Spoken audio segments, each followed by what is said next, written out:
Hello from Bear River, March 17th, 2023. I was just looking at the willows here and talking about how they're armored. They got their little roots down in this rock, and how I found one uprooted and tossed it in the water next to the other willows, and I guess it was able to establish itself.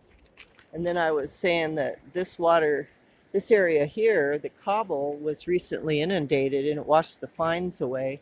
And higher up on the beach is the sand and the gravel that was down here too before. And you can see the sand and the gravel in amongst the cobble. But in the high flow events, it seems that the sand and the gravel get washed downstream and the river gets to carry its sediment. They say rivers below dams are what they call sediment starved. Boy, this has really created a bank right here, and the flow, the current, is very strong. Here we have a nice little pool in the upper tier with sand. I don't see any little animals in it yet, but it sure is clean and pristine looking. And when it warms up a little, I imagine this is just a wonderful environment for the aquatic creatures. You know, I was reading the yellow-legged frog requirements, and they're like, well, if the flow isn't 25 miles an hour, the frogs can't make it. Well, the flow could be 1,000, 1,900 here, and over here it could be small. It could be frog flow.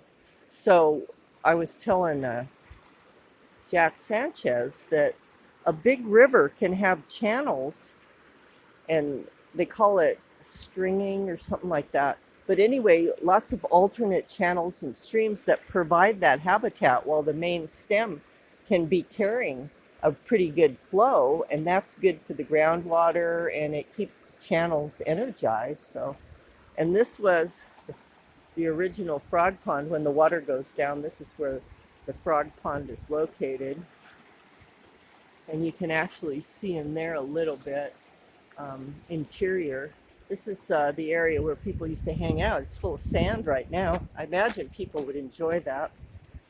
And that's about it for our river right here on St. Patrick's Day.